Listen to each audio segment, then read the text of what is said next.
It was really great last week, spending a few days with my son Jack and his travel partner Tad, but as they head south, we headed north to Kuala Lumpur. So while Claire's getting herself ready to get out for the day, I thought I'd tell you a story about yesterday.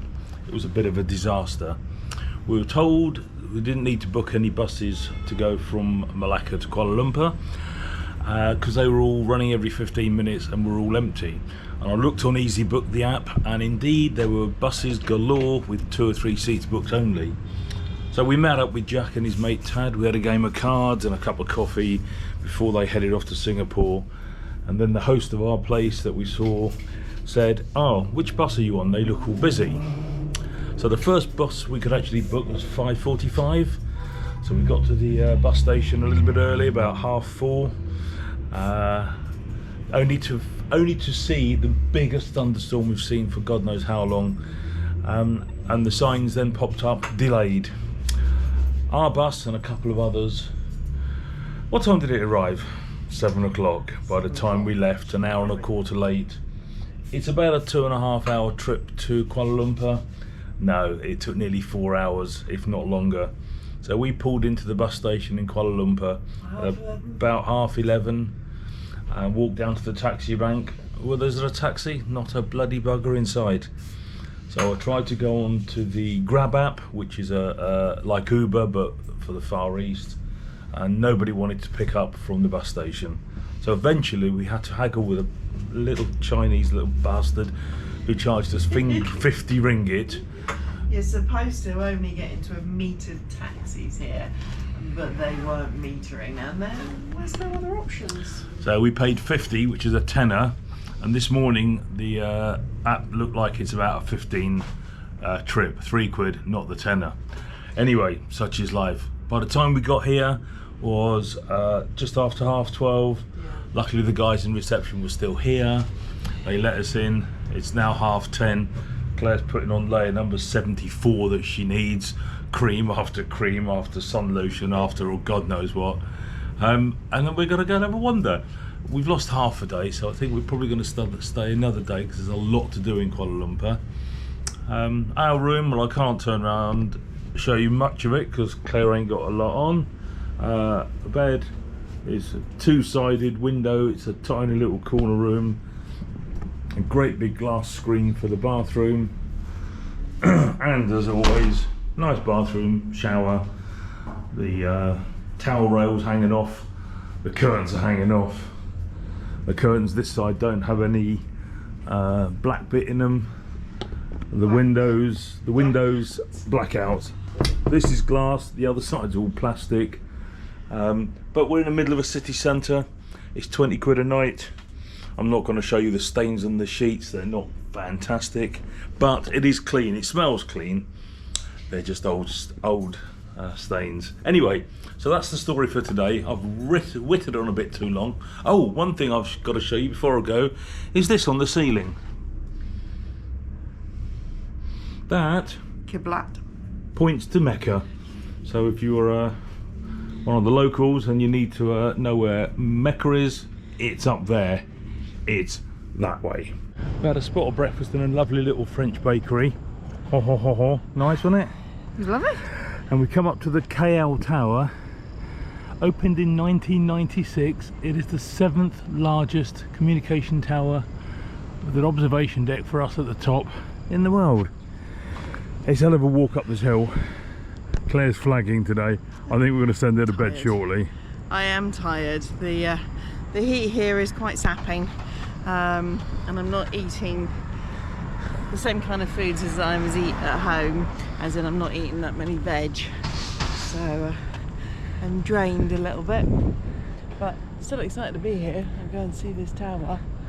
You can hear it in her voice, can't you? I'm really excited to be here. I am. I'm just British. I'm not used to the heat. I struggle with it a bit, but I wouldn't want to be work. Anywhere at work, yes. So here we are heading to the top of there. So we're on the proper open air observation deck of the KL Tower. There's the Petronas Towers. It's a building I wanted to see when it was built, when I first saw it being built. 1996 I think it opened. I was here many years before that. When I heard it was open and I saw it, I really wanted to do it. So I've seen it. The next job is going to go and walk underneath it. The view is quite astounding from here. The drop of rain over there. That building there we can actually see from our hotel. There's Claire smiling. You've got this cloud forming here. That's gonna rain soon. So we better rush around and do it. We are going to go up there in a minute. They take 30 photos for you. They give you 10 seconds up there, then they usher you out. So we'll get our camera out quick. Here we are on the skywalk. I don't like that. Come on. Oh, I don't like that. Come on. Let's stand in the corner there.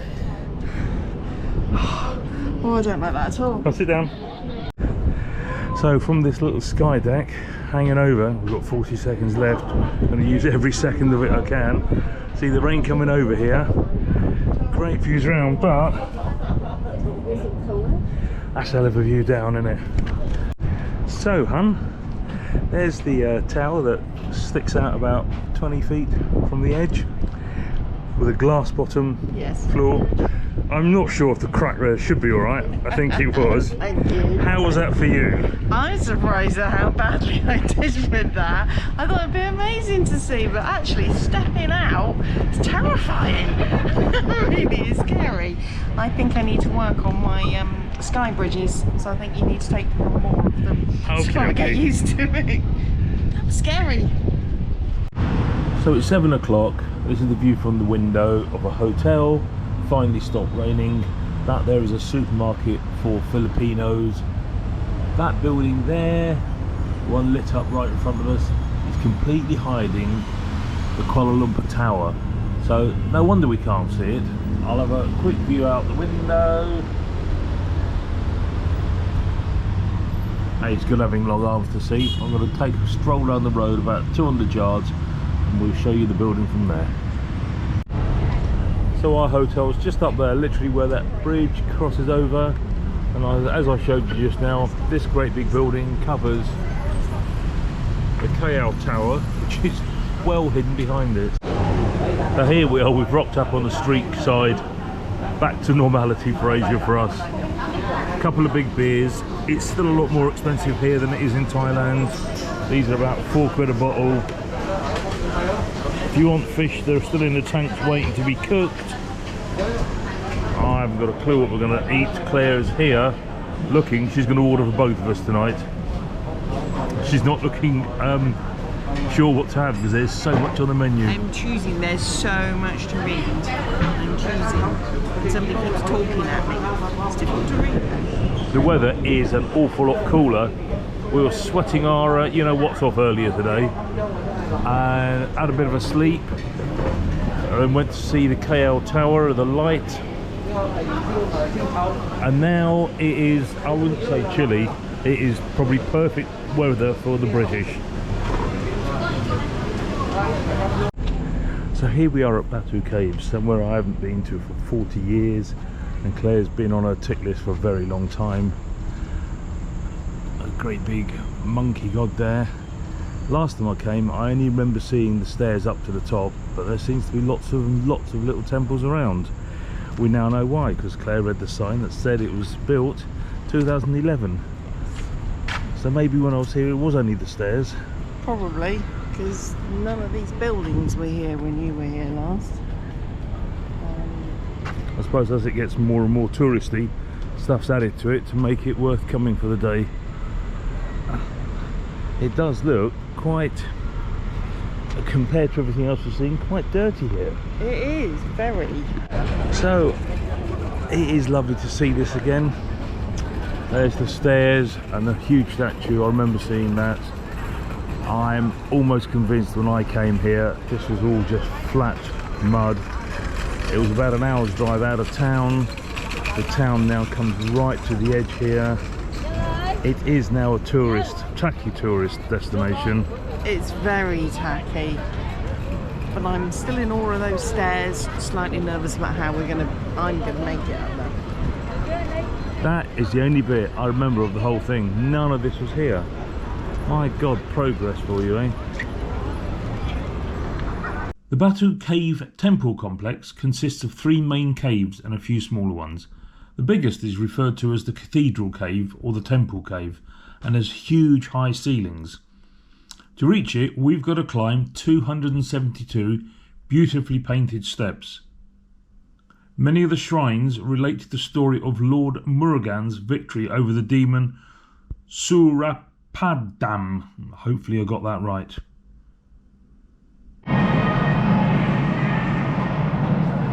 So, now that you've walked into the Batu Cave, something you've been on your list for a while, what do you think? It's so touristy and tacky. I wanted to see a cave with ancient temple in it. There's tack shops and stalls, and there's a Hindu temple over there with flashing neon lights in it. The cave is amazing. I am really gutted of what they've done with it. Really gutted. But yeah, the cave is phenomenal. And the stairs was quite a climb. The stairs were a hell of a climb. Yeah. I think that one there with all the neon lights were here. That was here. Were here. They was here. There was some stuff in here. I don't remember the floor being concrete. I remember the floor was all just floor of a cave. So well, when you get this many visitors, I suppose you've got to make it concrete to make it safe and not so slippery, because it is wet, it is dripping. Every time something drips on your head, you hope it's water from the top, not something from one of the pigeons flying over you. It is an incredible sized cave though. Don't have a wander.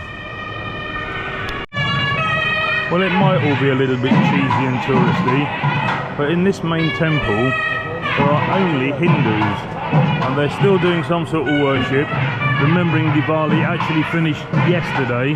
So to a lot of these people it's still the end of their holiday season, and there is people in there doing I don't know what.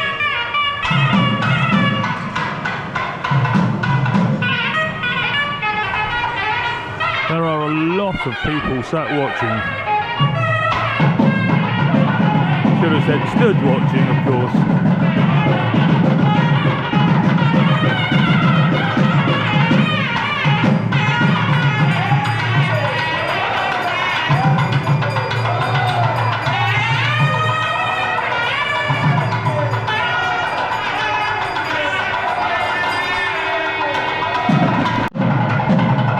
I'd love to know what they're doing.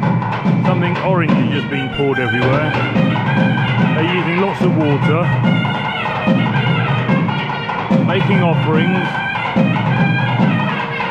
Music is very loud.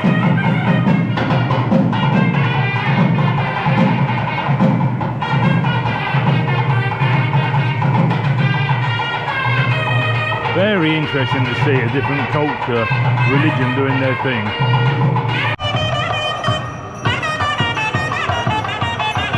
Sounds like a snake charmer to me.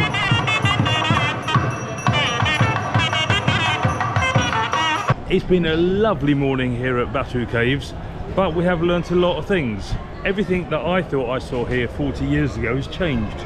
The stairs, this is version 4. They were opened in 2016. Not that many years ago. The temples inside were all opened in 2016. Were they 16? Yeah. Oh, I thought it was 2011. So, and when I said earlier on about the neon flashing lights and oh, isn't it tacky? Turns out that was an actual Hindu temple and nothing to do with the tourists. So it's not tacky. It just shows that the Hindus have embraced modern technology inside their religion an awful lot more than the rest of the religions. Can't really see the Catholic Church using the neon lights, but it makes it very colourful, it's very loud, very all-inclusive. It's quite fun. I mean, they even let you go into their ceremony, and they don't bat an eyelid. They just let you wander around, so long as you don't get in the way, and show a little respect. take your shoes off and keep out the way of the people doing the ceremony, it all seems to be good. So here we are at Petronas Towers in the evening. Claire's going to tell you all about it before I show it to you.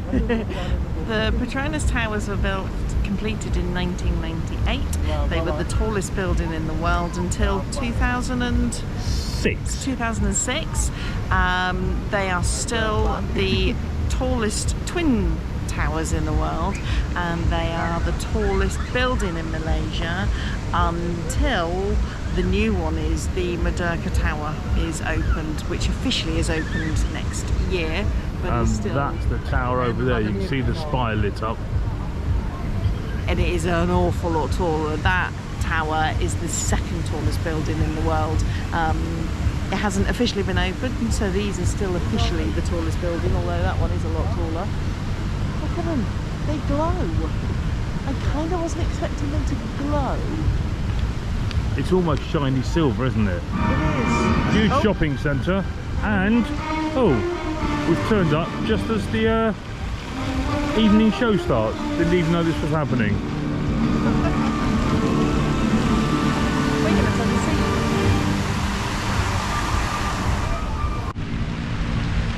So this is the national monument for Malaysia, to commemorate the war dead, First World War, Second World War, and the war of 1949 to 1960. I'll have to look up what that is because I haven't got a clue. The city's through that way. There's Claire. It looks like there's a thunderstorm on its way, so we're going to get our rears moving, grab a cab, get packing, ready for our journey to the jungle tomorrow.